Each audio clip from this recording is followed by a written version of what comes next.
back to Demigod Debut. I'm Mal, lover of the Riordan Wiki and longtime Percy Jackson fan. And I'm Julie, Percy Jackson newbie and Selena Beauregard superfan. And this is a podcast about Julie reading The Last Olympian for the first time. This week we are joined by Manasa of Camp Half Pod.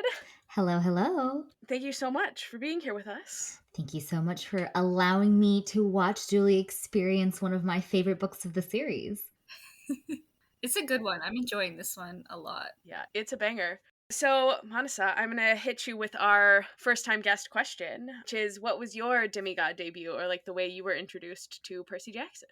I was introduced because my older brother was reading Percy Jackson and I had to do everything he was doing. And so he was a little bit too old for it, in his opinion. I disagree. I don't think you can ever be too old for Percy Jackson. But he was 10 or 11, maybe 12.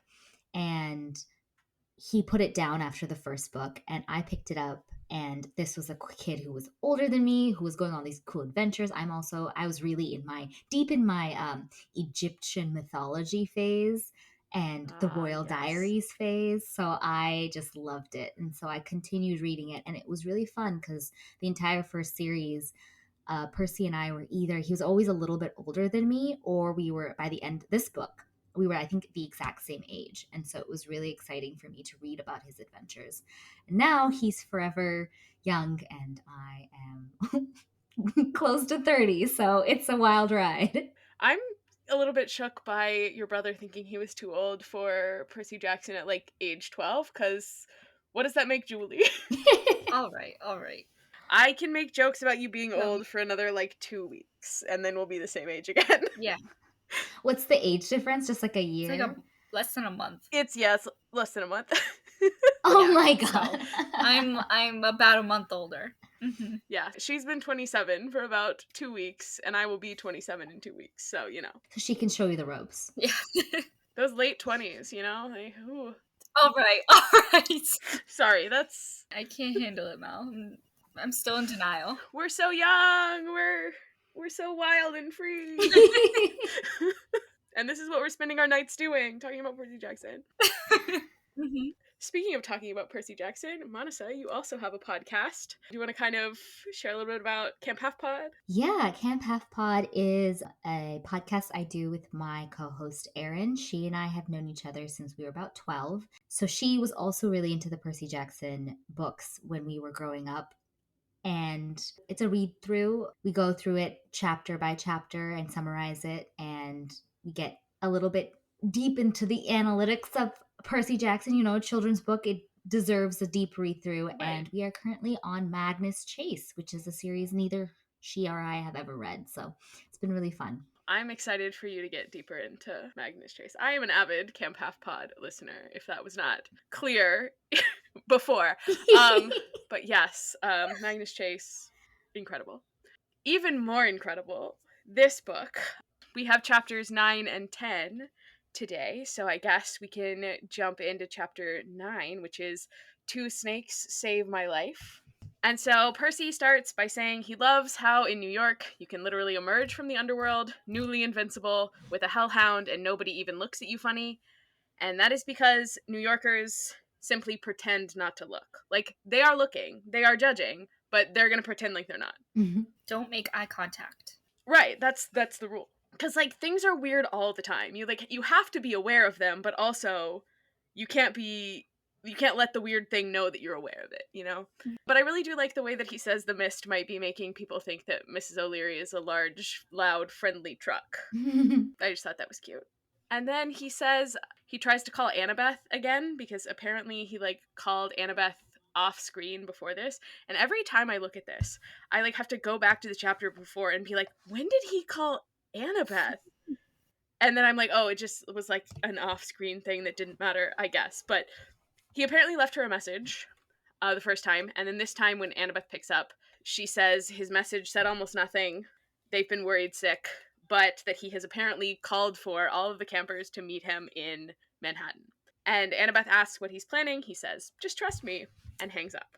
And I know Annabeth is pissed. I know she is sitting in that camp van stewing about Percy not telling her his plan. I don't know that I would trust Percy, like, oh, just trust me, I got this. I'm like, did you think it through, though? I don't know if you. Yeah. Annabeth, yes, I would trust her master plan. Percy, I really don't. I don't know if I would. Yeah, it feels like a nice little role switch because she's usually the one who's like, "Oh yeah, just like trust me, Percy," Mhm. and now he's doing it back, Yeah. and it's a little concerning Mhm. coming from him. And so everybody from camp kind of arrives at the Empire State Building. Percy kind of meets them there as they're getting out of the camp vans. Something that really threw me for a loop in our silly little UK PDF, curb is spelled Kerb. What? Yes. I also own like physical copies of the UK covers. Like I pulled it, I thought it was a typo in the PDF or something. I pulled out the Mhm. physical copies. It is spelled the same way there. Like I need someone who is actually like from the UK to weigh in because I feel like I'm being pranked. Like Kerb, curb. It's just incorrect. Yeah, I understand when they throw a little U, an extra U in there, but this is crazy. That's an absurd way to spell curb. Or even just like switching one letter, like maybe a KURB or a CERB, like wouldn't throw me as much, but it's like changing both the first letters. I'm like, It's not a word. I feel like I'm being pranked. It's fun because when I was doing I didn't have the physical versions of these books with me. And so when we were reading through them, I procured them. And sometimes the names would be like in Wingdings font and just like having an extra symbol in them. And I was like, sure, I believe that. You're like, I don't know who this is referencing because it is in hieroglyphics. However, Yeah, figure it out. go with the vibes. Yeah. And so out of the camp vans onto the curb with a K come pretty much all the characters we know. The Stolls, Selena, Michael Yu, Chiron, everyone but our good friends in the Aries cabin because Clarice is still being Clarice. Percy says there are about 40 campers, which is the largest group of half-bloods that he's ever seen outside of camp. I did a lot of cross-referencing, and this is where the like lover of the Riordan wiki comes in because I was last night watching the Oscars and combing the wiki trying to like piece together characters like who is at this battle that we haven't met yet and what people might be gone that we like met before. And so just I put way too much thought into this, so I'm just gonna yap and we'll see where this goes. So, first of all, I went back to the Lightning Thief because 40 campers is a much smaller number than Percy gives like that first summer. He said there were about 100 campers in the Lightning Thief. He also said that the Hermes cabin had about 20 campers alone. So, we probably got like a little over a third of the campers that we originally had. Percy here in the 40 gives us the name of 8 characters. So that means there are 32 other campers who are unnamed as of this point. And we've got 7 cabins represented here. Pollux, who's the only one in Dionysus. So then there's like 6 cabins, I guess, that would have more than just one kid. So like Hermes, Athena, Apollo, Demeter, Aphrodite, Hephaestus. And I was, combing the Riordan wiki to try to figure out like, who are characters that we meet like later in other series who might be there? And I won't get into all of that. But on the Riordan wiki, fun fact, there are only like 56 named camper characters. Hmm. And 19 of them are definitely not a part of this because some of them are already dead, some of them are part of the Ares cabin, some of them have deflected to be on Team Kronos, and then some are just like definitely not at camp. So that gives us like 37 people who could potentially be here. Also, that 37 includes the 8 people that Percy already named. So there's like 29 people that could be a part of this 32. So, like, there are definitely characters that we don't know and we'll never know the names of here. Just fun fact. Yeah, so I'm kind of guesstimating that there's like 6 to 8 campers per cabin, with possibly slightly less in the Hephaestus cabin because Percy said in the first book that there were only 4 members of the Hephaestus cabin, and I figure the Hephaestus cabin has not grown. So, not a great group to fight a war with. TLDR. And this is especially stressful to me when we get to the next chapter and they start like dividing up to the bridges and the tunnels because I'm like, at most, you've got like 6 kids trying to defend an entire bridge by themselves. It stresses me out. It also always stressed me out that this is like they're like, okay, so we have our army is ready. We've been training our whole lives for this. And they're like at most 12 to 16, and there's 40 of them. And, child soldiers are, this entire book is just about child soldiers. And they're like, we are unstoppable. And I think it's so fun. And Julie, you'll have to tell me what you think about reading this as an adult, because I read this as a child and I was like, yeah, if me and my friends stick together, we can also be child soldiers. So did you feel just horrified by this as an adult reading it for the first time, or were you like, yeah, I can understand why they think that Well, this is kind of both, because at one point, like, these children are not normal children. But also, I think I made a comment. I think when we were reading the first book, I'm like, where's CPS? Like, why are these children being allowed to do all of these things? I'm calling CPS, I'm getting them on the phone, and they're going into a nice home, like, where they don't have to do all this. give them a cell phone, let them play some video games, Yeah. please. It'll be a short life if you give them a cell phone, That's but it'll be a true. good one. A nice one. Let them play Animal Crossing. Like, let them. I don't know what kids do these days. I'm too old. But, like, I don't know. Like, let them be normal for a little bit, please. This is too stressful.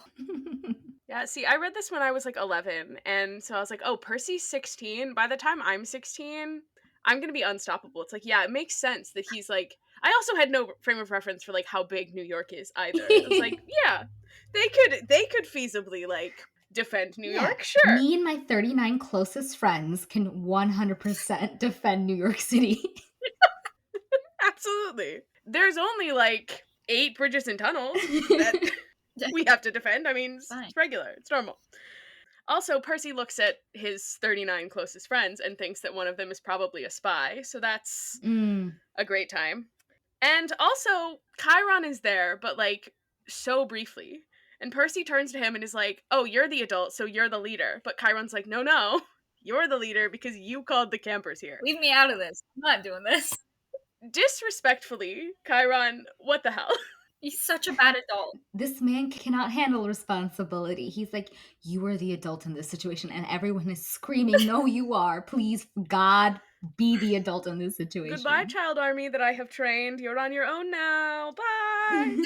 He's like, I have counted. You have each played 320 games of Capture the Flag. You are ready for war. It's the same. Facing Clarice, facing Kronos, like, there's no difference. Oh, same thing, yeah. One is actually scarier, and you can guess which one that is. So true.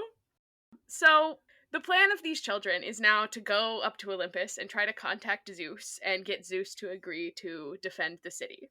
I'm sure that we all could kind of guess, even before we continued reading this chapter, how that was going to go. We take the elevator up, as we often do, listen to some Stayin' Alive on the way up, something that, we are hoping that we all will continue to do throughout this book. Also, this is not important, but they talk to the desk guy, and he asks if they're a school group, and he says that they're about to close. But Percy said it was late afternoon, and I googled it, and the Empire State Building's hours are 10 a.m. to 10 p.m. So that man was lying, or Rick Riordan does not know the hours of the Empire State Building. Come on, Rick. I could believe both, honestly. I can believe that man saw a group of teenagers and said, nah, we're closed. Absolutely not. Yeah, not today. It's equally plausible, both of them.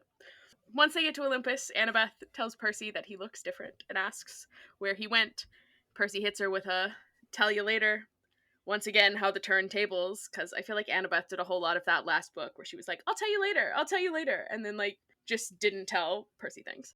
And then we get the very fun news that Hera has been sending cows after Annabeth after she disrespected her last book. The cows just leave little gifts of poop for Annabeth everywhere. And I gotta hand it to Hera, this is an incredible curse. It's so petty and annoying, like, incredible. I honestly lightly respected her for it. I really enjoyed that one. It's so good. It's not enough to, like, actually harm her, but it is enough to be annoying and to really affect her life, and it's the perfect curse. I don't think I could handle it. Yeah, can you imagine you're 16, you're trying to make friends, and everyone's like, why does this new girl always smell like cow shit?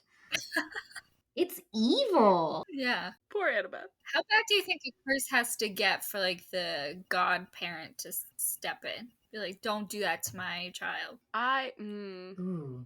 Or just depend on the god, because some of them definitely wouldn't step in. But I feel like some of them would. Would Athena step in? That's a great question. Because I feel like Athena is kind of one who, like, wants her kids to deal with their own stuff. Do we think any of them have, like, a soft spot? Some of them seem really cold-hearted. Like Ares. In theory, Poseidon is supposed to, but he's kind of a shit dad, so I don't really know. Yeah.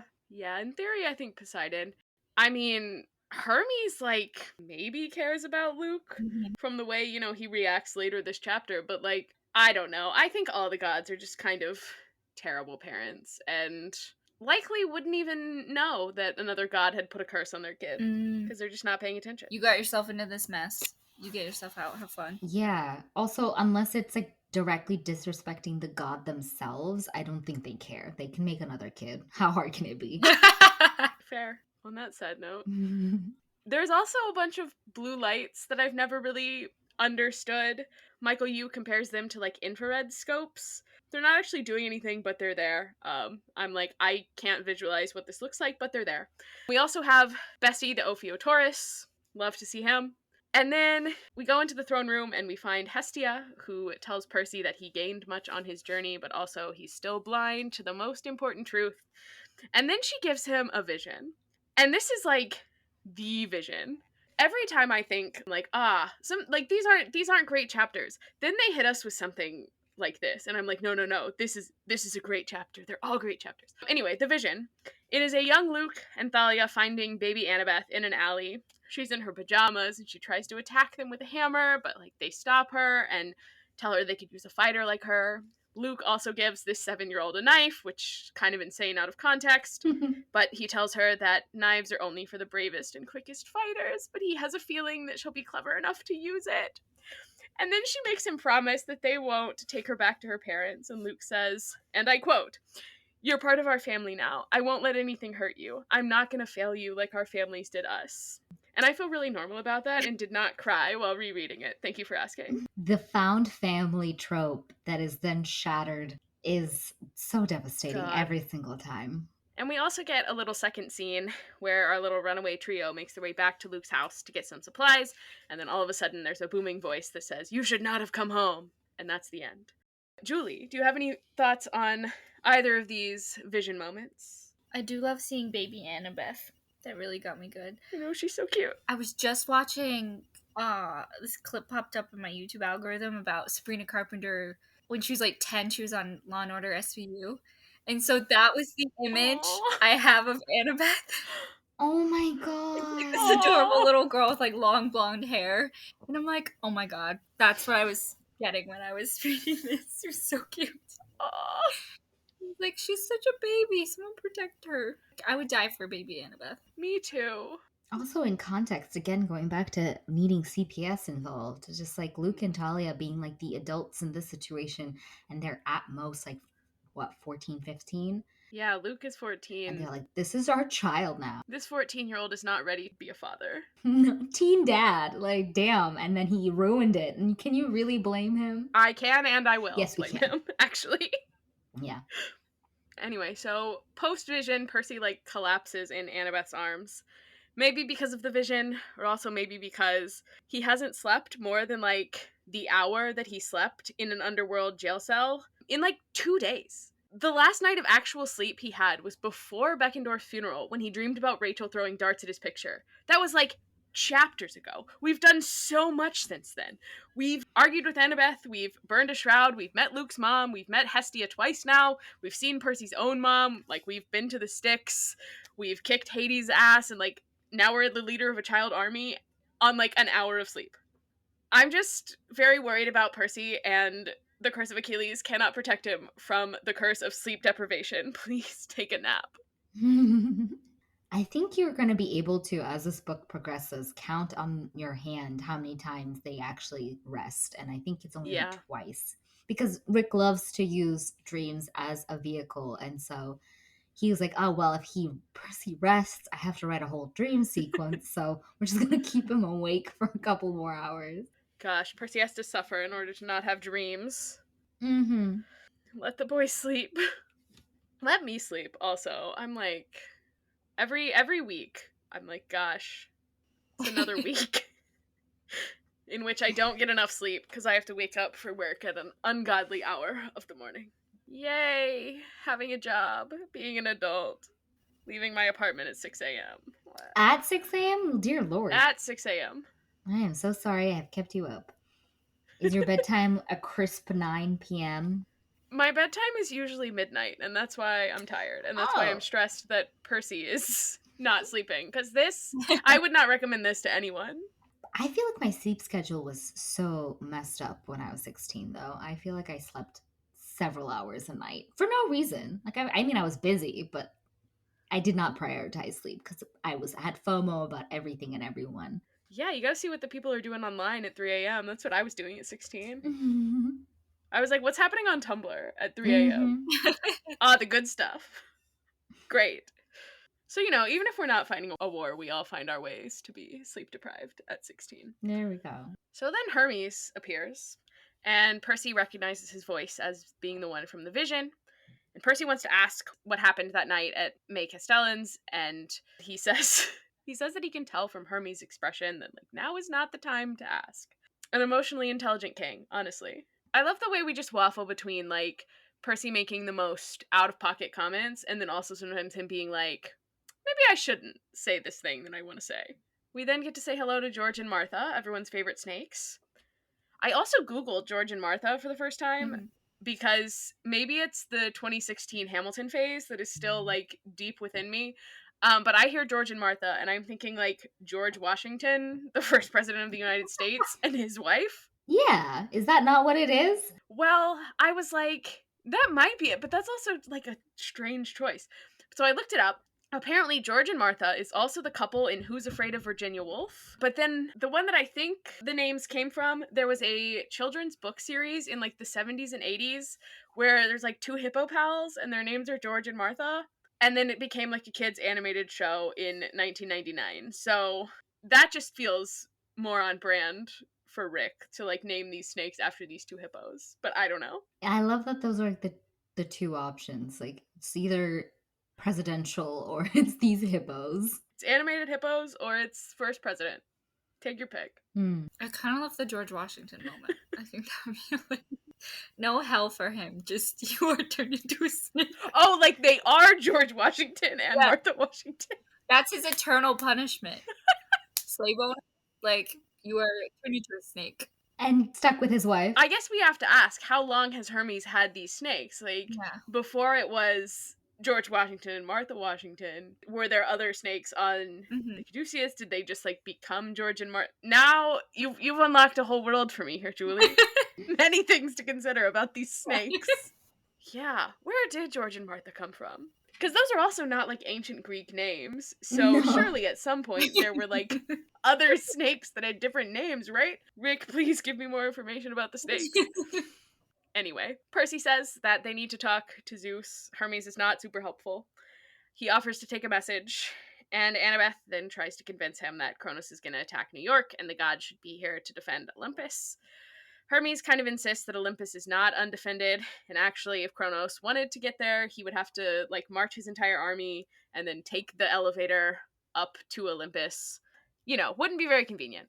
And he also explains that Typhon is actually their greatest enemy, and with Poseidon fighting his own battle and Hades, refusing to fight, they have to focus their energy on Typhon. So actually, the gods can't help. Sorry, kids. Yet another adult who is actually, you're in charge. Bye. Shocking information. And then Annabeth asks, did her mom send her any messages? Hermes says pretty much the same message that he just gave in his little spiel. Athena basically warns them that they are going to have to hold Manhattan without the help of the gods. And she also tells Annabeth she should try Plan 23. And she tells Percy to remember the rivers and stay away from her daughter. Classic. That was cute. And then Annabeth ruins it because she tells Hermes that she's sorry about Luke and he loses it. So his Caduceus turns into this cattle prod situation and he starts yelling at Annabeth that she should have saved him while she had the chance because she's the only one who could have, which is a lot to be putting on a teenage girl. Yeah. Also, girls can't save boys with their love. Let's be real about that for a minute. Exactly. Say it again. Say it louder. Girls can't say no. And Percy, goes to defend her, and Hermes tells him not to defend her because she knows exactly what he's talking about. And all Percy can think about is getting his attention away from Annabeth. So he says, well, maybe you should blame yourself because none of this would have happened if you hadn't abandoned Luke and his mom. Oof. And then Hermes kind of grows to his full godly size, and Percy's like, well, I'm dead. We had a good run. But George and Martha remind Hermes that Perseus has the Achilles curse now, so he can't actually kill him. Darn. And then Hermes shifts from angry to having a breakdown, and he's talking about poor May and Luke being his greatest pride. And then he just leaves. All in all, a very confusing interaction, and Annabeth just sits down at the foot of her mom's throne and cries.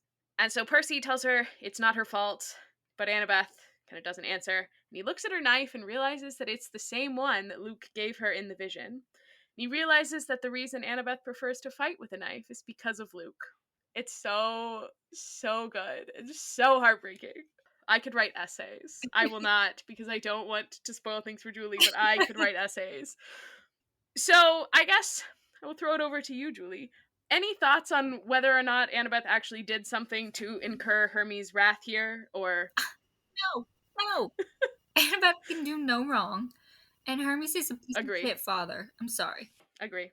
Great. We are on the same page. We could have almost killed him, and I still would defend her. So I don't care what she did or did not do. Hermes should have been a present father. That's my take. I'm glad you're not an Annabeth blamer, by the way. No. I feel like I see more and more Annabeth haters online lately. It's the rise of misogyny in our culture, I think. Just, how could you hate women? Women are so cool. I don't care what she did. I don't care if she actually did something to cause Luke to become evil. I will never blame her. It's not her fault. She could do no wrong. Do you like Luke as a character? As an adult reading this, do you find him interesting? I think he's interesting. I hate him though.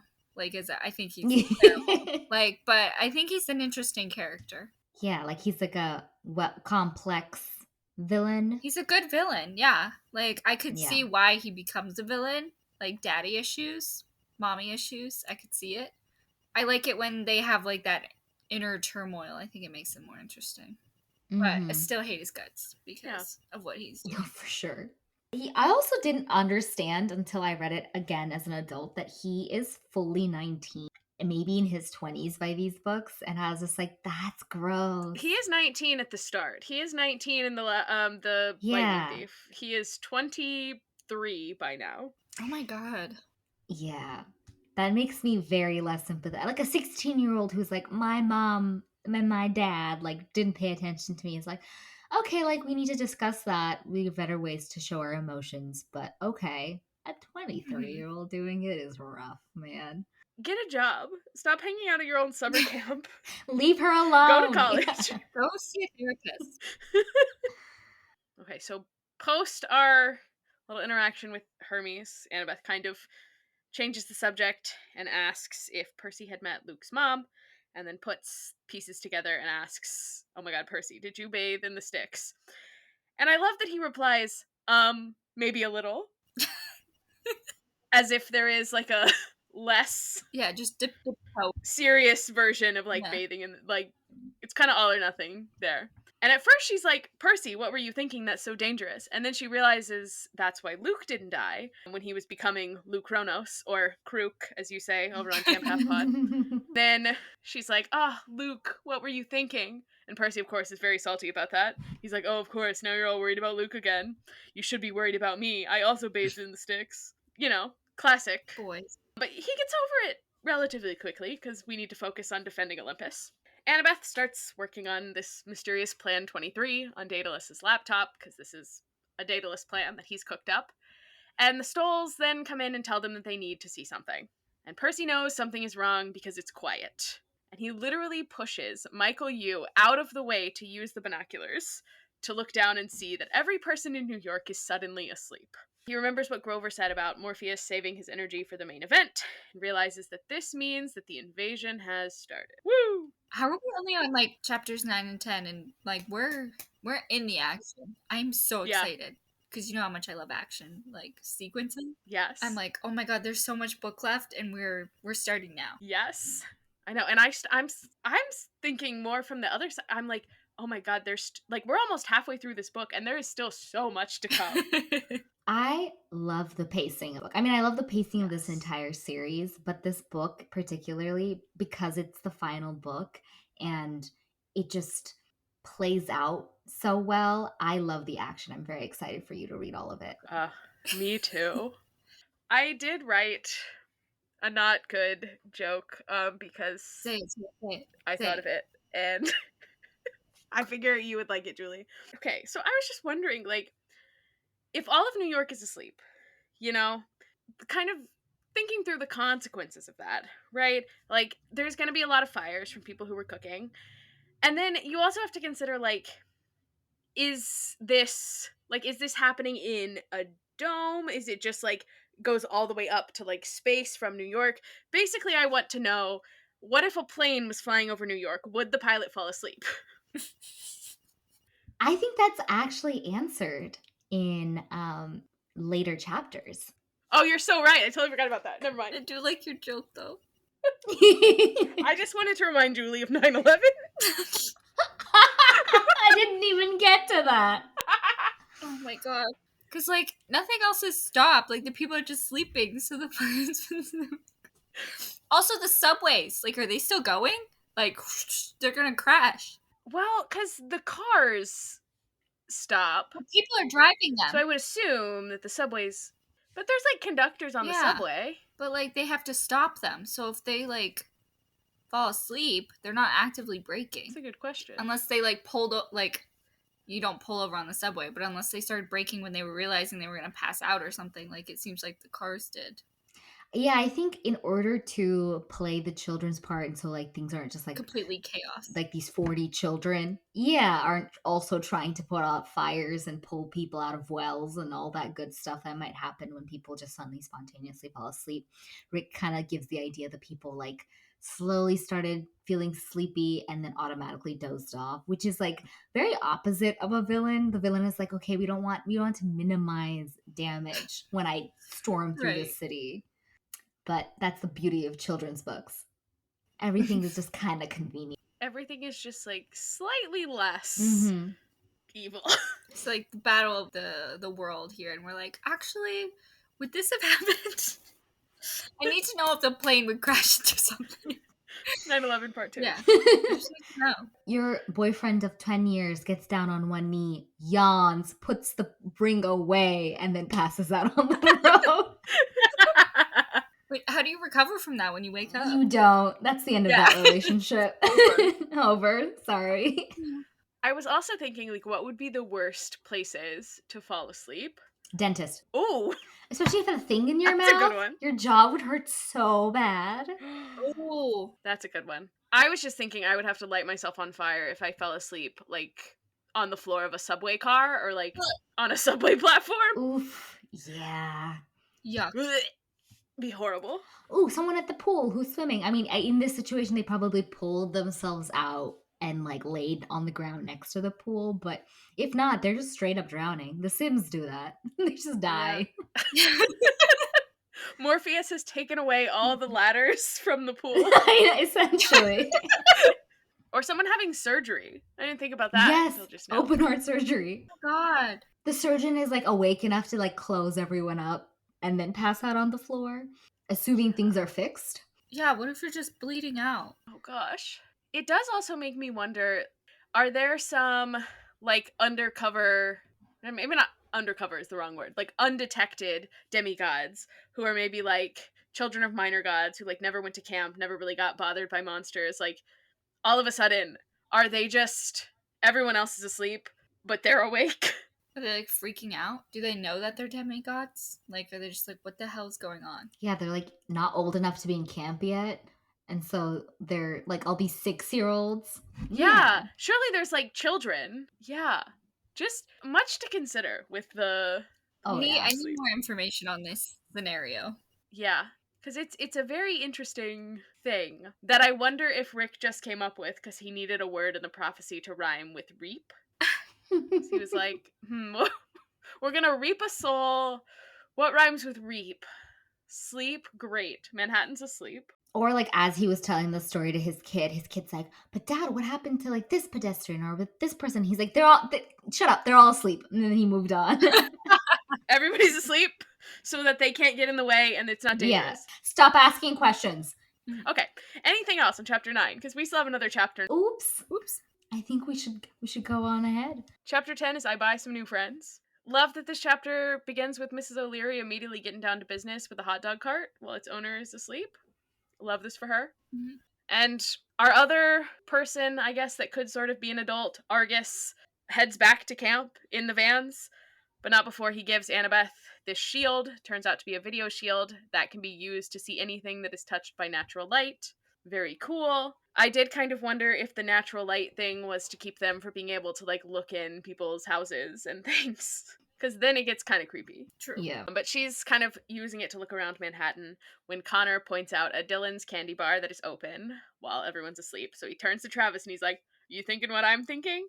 And Katie Gardner, who is no fun, is like, "No, Connor, this is serious. You can't be looting a candy store in the middle of the war." Percy says that, like, Connor says sorry, but he doesn't look very ashamed. And he shouldn't be. I have said it before, and I will say it again. They should be allowed to do a little bit of crime in exchange for having to save the world. I agree. You take this, what I would call a medium-sized school field trip amount of children and ask them to defend New York City. They should be allowed to steal. I agree. Yes. I could understand if her argument was more specifically like, we don't have time for this distraction. I get that. But it feels like she's judging the desire to steal. Which probably is true. I'm like, maybe it's just me, because I'm like, I would be right there with Connor. I'm like, we're right there by Fifth Avenue. I would be leaving with so much nice stuff. Are you kidding me? I'm not even, like, into really nice stuff. And, like, if it's there and it's open, heck yeah. I'm going to Cartier. Yes. I want to watch. Right. 12 watches. Why stop? Yeah. Everyone's asleep. I'm saving the world. This is my payment. Yes. Yeah. I am advocating for crime a little bit. Oh, for sure. As a treat. And, like, anyone who wouldn't, who's like, you shouldn't, stealing is wrong, you're no fun. Narc. Yeah. So, we are pro-crime. Percy also sends Mrs. O'Leary off to find Grover, and they spot, using the shield, some boats full of monsters that are headed for Manhattan.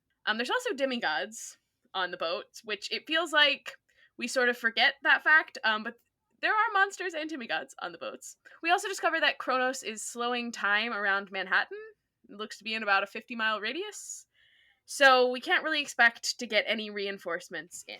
So now our 40 children are holding Manhattan on their own. I have to highlight this fact because I hyperfixated on it when I reread this as an adult. And that is the fact that Kronos is on his way in speedboats, which is very, like, what are they, fucking Bond villains? Like, it's so ridiculous. But then he has Kronos' battle flag. And I hyperfixated on this so hard because I'm just imagining Krook, which is Kronos combo Luke, doodling in his dream journal, putting on his vision board what he wants his flag to be, designing it, going to his local flag maker and being like, I need 12 dozen of these, procuring these speedboats. And then he's definitely got a Spotify playlist hooked up and he's playing, like, entrance music, and I am obsessed with this visual. Yes. I love a villain who does good villainous work. Respect the it. production value. Exactly. Like, yes. The purple flag with the scythe on it. Yeah. He drew that up. Flag means dead. Yes. Honestly, I think he's probably making use of the demigod children and forcing them to make his flags. Child labor. Yeah. Yeah. Graphic design is their passion. They're going off. Used Canva. Who took, like, home ec? Who knows how to sew? If you don't know how to sew, you better learn, or we're gonna feed you to the monsters. Mm-hmm. I get so good at sewing. But I love that Percy, like, it takes until they, like, physically see the monsters for Percy to be like, oh, that's what Athena meant by remember the rivers. The boat's full of monsters. Right, great. So he's gonna go take care of those. And then he kind of divides everybody up to go and defend a different bridge or tunnel that kind of leads to Midtown or downtown, because those would allow for the most direct attack on the Empire State Building. They split up by cabin. And so, like I said, as was already stressing me out earlier, that means there's like 6 children defending each of these bridges or tunnels. That's a lot for me. We've got the Apollo cabin taking the Williamsburg Bridge. Demeter is taking the Brooklyn Battery Tunnel. Half of Hermes is on the Manhattan Bridge, and the other half is on the Brooklyn Bridge. They're also told that they can't stop for any looting and pillaging, but nobody said anything about after. Just saying. Aphrodite then takes the Queen's Midtown Tunnel, and they are given permission to go on a little tangent to Fifth Avenue to like get some perfume because they're like, oh, monsters would definitely hate this designer perfume. Great. And Cartier watches, yeah. Also, like, they're absolutely not paying for that perfume. Who are they paying? There's no one awake at the store. So, like, it's okay when they do it, but not the Hermes cabin. Wait. It was Givenchy, right? I gotta look. Yeah, it was. How much? I just don't know how to pronounce that, so thank you for saying it. Of course. Okay. It's not that expensive, actually. It's $145. Oh, I was thinking like multiple hundreds. Oh, this is the... Well, I'm not trying to pronounce that one. Ooh, the Irresistible one is only $85. On sale. Oh. Okay, I got to get off. I'm not...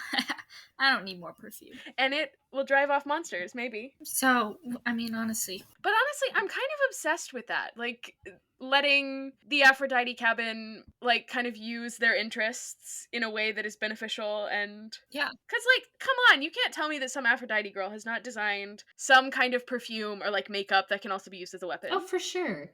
We've all watched Totally Spies. We know that it's possible. Oh, love Totally Spies so much. We have not all watched Totally Spies. Oh, no! Boo! I'm so sorry. Oh, it's so good. But it sounds like I need to, because it sounds kind of iconic. Yes, you would love it. Anyway, yeah, just had to point that out, because I'm like, why are we okay with the Aphrodite cabin stealing, but we're like, oh, the Hermes cabin is such a mess stealing. Because they're better. Let them live. Let them live. Aphrodite's better. Okay. Oh, and then lastly, the Festus cabin takes the Holland Tunnel. And then Percy goes to assign the Ares cabin the 59th Street Bridge, and then remembers that, haha, oh wait, they're not here. And so then Annabeth steps in and assigns her own cabin there. But not herself, because Annabeth is going to go with Percy to take care of the boats, and then they're going to go wherever they're needed. And so, just, again, we've got, at max, if you have 40 kids, divided up into like 7 different locations, that gives us like 5 or 6 per bridge or tunnel. And with the bridges, most of them have at least like 4 lanes of car traffic, and then a pedestrian lane of some sort, and then some even have like a separate bike lane. Like, there is a lot of ground to cover here. There is a lot of place to defend, I guess. So I'm just like not feeling too great for our camper friends. Also, we've forgotten about Pollux entirely. The Dionysus cabin is assigned to nowhere. Maybe he's just hopping along with someone else. Because it'd be rough to put him all by himself. Yeah, I don't think by himself. Yeah. I mean, he probably Exactly. is, but also he's better than me, because I'd be like, oh, okay, you didn't give me a job? Great. Let me just not.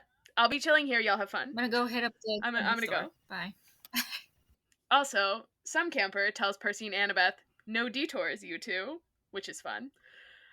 Love that everyone at camp knows what these two have going on, even if we're not doing anything about it. Percy also comes up with the plan of grabbing cell phones from sleeping mortals, using them to call Annabeth, and then dropping them, because, like, theoretically, monsters won't be able to track you. And, you know, the rules of cell phone use are, like, not very clearly defined in this universe, so this is kind of like a, yeah, what the hell, sure.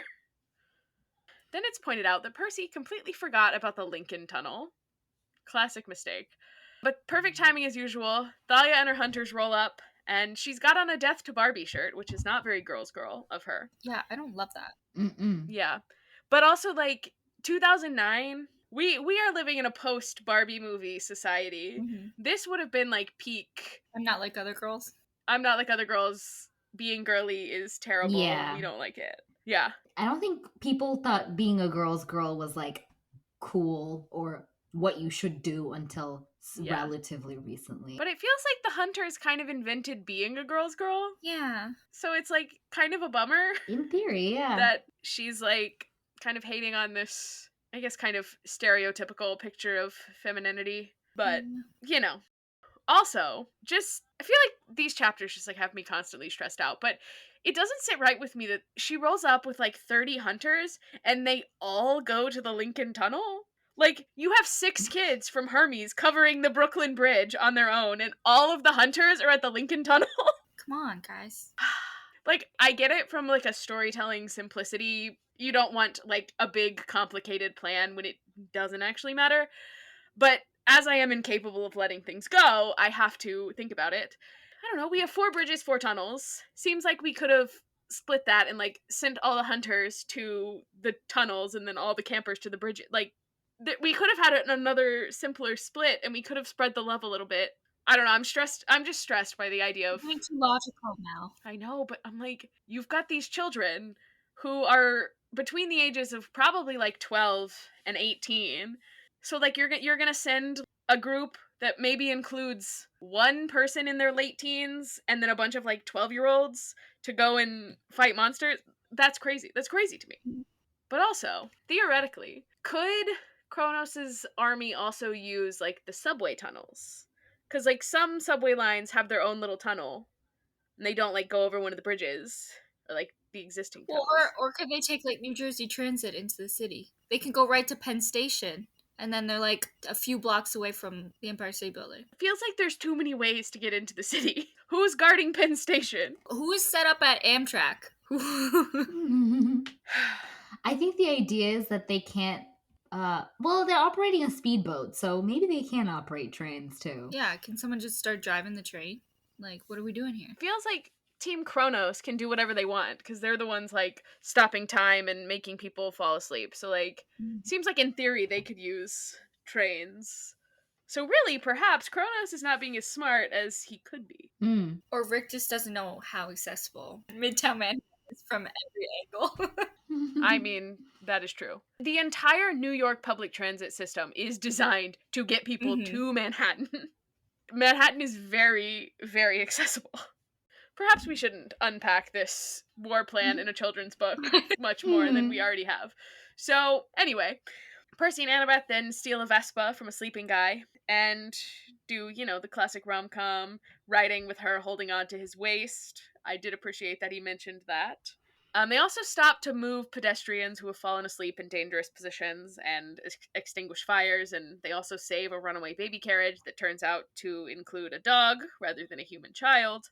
They also stop at Madison Square Park, and Annabeth runs to a statue there of William H. Seward. And you may recall, Julie, many years before this podcast was even a thought, us being in that very park and me pointing out that statue and being like, hey, that's in Percy Jackson. I do remember, yeah, when I was reading this, I was like, oh my god, I remember when we'd go to parks and everything and you would talk about That's adorable. statues. And I'm like, okay. You got the unofficial Battle of Manhattan tour, like, before you even... Yeah, before I even knew what the Battle of Manhattan was. You're welcome. I feel like that should be an actual thing that I offer and pay me for. Get some side money, yeah. Be a tour guide. I'll take you to all the places in Manhattan that I know of. This is the Percy Jackson tour of Manhattan. I think you'd make a little bit of money. Honestly, maybe. I don't know. If anyone's interested in a Percy Jackson tour of Manhattan, slide into our podcast DM, send us an email. Happy to do it. Yeah. Please don't murder me. Oh, yeah. If we like meet up in New York. Now send us your location before you do the movies. Julie will be watching on Find My Friends, so if I disappear, she'll know. I will come after you. Anyway, most of the statues in Manhattan are apparently automatons. And so that's what Plan 23 is. We are activating all the automatons in the city. Does make me wonder, are there 22 other plans? And if so, what are they? Are they all Manhattan related? Or I don't know, maybe they're not related to statues at all? What are the other plans? Anyway, they go to Battery Park, which, you know, the southernmost point of Manhattan, so Percy can jump in the rivers. Annabeth says he shouldn't go alone, but he's like, can you breathe underwater? It'll be fine. I'm, like, invincible and stuff now. Which, I was like, he's being so cocky. Like, the sticks did some stuff to him. I think he also is taking this opportunity to show off to his crush that he's super strong, and he just drove a Vespa. He's basically the coolest guy he knows. Percy's been taking girls on a lot of romantic little rides this book. That's true, yeah. Let's not forget, we opened up in Paul's Prius with Rachel. That's true. Oh, Annabeth also does the classic, like, be careful. I don't want anything to happen to you because we need you for battle. Like, Mhm. get out of here. We are so far beyond pretending that you don't have feelings for him. Come on, girly. Teenage relationships. So Percy then jumps in to the river, kind of at the tip where they come together, the East and the Hudson, and he gives us a warning of not to swim in the rivers, which always a good call. Those things are nasty. However, threatening to jump into one of them is always my favorite response to like a minor inconvenience. I'm like, oh, the train is slightly late. Mhm. Literally gonna throw myself into the Hudson. It's great, would recommend. So then Percy picks a fight with the river gods, yelling about them like being polluted and smelling bad. I love how his thought process is basically just these are New York river gods, and I know New Yorkers like to fight, so they're gonna appear instead of just blasting me. And you know what? It works because he is a New Yorker. He knows how New Yorkers work. And so the East River is this kind of like Telkine looking dude. The Hudson is a human guy dressed in seaweed and garbage. They kind of fight with each other. Then Percy reminds them that they have bigger problems. So they decide that he's the bigger problem and throw a bunch of garbage at him, which he deflects with a water shield, minus a big piece of glass that just like shatters when it hits his chest. Very cool. Love to see the sticks situation. And then they decide that they should electrocute him. They don't actually like get a chance to try, but it does make me wonder, would electrocution kill him? Or does the Achilles curse protect him from that too? I think the Achilles curse would protect him, but I don't think just being a son of Poseidon would protect him in any way. It'd probably be a great way to kill a son of Poseidon. Yes. They would probably have to attach like the jumper cables like to his little mortal spot if they wanted to kill him, I feel like. Mm-hmm. Unless they could electrocute like the water and then just like get his whole body. I don't know enough about electricity to like really think about this, but If you think about it, like if you just set him on fire, essentially the fire would be on his special mortal spot. So it technically would burn him there, but I don't think it would kill him. very true. See, there's so many things that I'm just like, what are the limits of this? Mm-hmm. Many questions. Anyway, this is finally our use for our sand dollar. So Percy convinces the god of the East River and the Hudson River to sink the boats by giving them each half of his sand dollar, because the sand dollar apparently brings with it like fresh water because of the power of Poseidon. Sure, seems plausible. Then Percy gets back on shore, and Annabeth is on the phone and immediately lets him know that an army is marching across the Williamsburg Bridge that is being led by none other than our old bestie, the Minotaur. Oof. Woo! I love a character coming back, bringing it full circle. Love a character coming back. Throwback to the first book, facing the Minotaur. I hate it. Good times. I hate it. Good times. Kind of less for that one. We're just doing sort of side quests in chapter 10. Setup. Yeah. Yeah. Anything else from you, Julie? Nothing on that chapter specifically.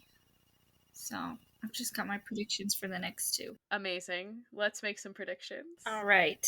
They're not very good, I have to be honest. I wrote these when I was a little high on Dayquil. But You always say that. You're like, these aren't very good. Not the Dayquil part, but like I'm always high on Dayquil. Chapter 11, We Break a Bridge. I just said, please, God, don't let it be the Brooklyn Bridge, because that one's my favorite. Mm-hmm. Make it Manhattan, or like what is the Verrazano, or whatever? That one? Oh. Brooklyn's too pretty and too fun to walk. Do not. See, I was gonna say that Mm-hmm. the bridge that they end up breaking is a bridge that I have a lot of personal beef with. But then you also just reminded me that the Verrazano exists, and I was like, oh, I have beef with that one too. I actually have beef with most of the bridges of New York, so What part's nice, though? It's so fun to walk. we'll get into that. Coffee. Oh, My personal favorite bridge. Actually, I'm not going to say that because then that would tell you a bridge that we're not destroying. So we'll get into the bridges that I like and don't like next time. I don't even know all of the ones in New York. I'm just really hoping it's not Brooklyn. Yeah. And Rachel makes a bad deal. If they try to recruit Rachel or she goes to the wrong side, I'm gonna kill myself. I have to be completely honest. Ooh. It will ruin everything for me if she turns evil. You're like, if anything happens to Rachel or to Selena, I'm done. I'm done. I can't do it any longer. Those are my girls. That's so funny. Those are good girls. Those are, I think, fan favorites for a reason, huh? Like, please, God. But I do like that we will see Rachel again because I love her so Yeah. much. So I also want to learn more about what happened with Luke and his mom. I need to know. I need more information. Like, did Luke do something and like to her, and that's why I don't know. Like, Hermes was about to like post up in that little in that little like vision we had. I'm like, okay, Yeah. you're defending the crazy lady. So I'm like, I need to know. It all comes together. I need more backstory. I love the juicy, like, this is why I'm a villain backstory, which is why Luke is such a good villain. Like, if he was just evil, Yes. I wouldn't care. But, like, give me the damage, No. the psychic damage that caused him to be like this. I will say that these next 2 chapters have 2 of my favorite moments in this book. Oh, boy. So, does that mean we're going to get some romance? Because I know you love that stuff. quite possibly. It's either romance or it's like drama. You love the angst. So, both things. Yeah. Or it's romantic drama. Best of both worlds. Romantic angst. Yeah. All right. Well, thanks again for joining us, Manasa. Yes, thank you. Thank you so much for letting me hang out. I know it's quite late for y'all, so thanks for staying up with me. Listen, I will stay up late for Percy Jackson any day. Do you want to kind of plug where the people can find your podcast or your social media? Yeah, so we are Camp Half Pod. You can find us on social media at Camp Half Pod. We do read-alongs, read-throughs, chapter by chapter for the Percy Jackson series. We did the TV show, we did Heroes of Olympus, we did Trials of Apollo, and now we're currently on Magnus Chase. So listen to us if you want to hear even more Percy Jackson content. Incredible. So much good stuff to come. I feel like every chapter that we get to, I feel like that meme that Laura likes to send. Yeah. The like sicko outside the window that's like, yes, that's me. I'm excited. I like this one. This one, this is so good. This is so good. Yeah. Well, we'll be back next time with chapters 11 and 12. Bangers. Both of them are bangers. Amazing ones. Yes. Let's do it.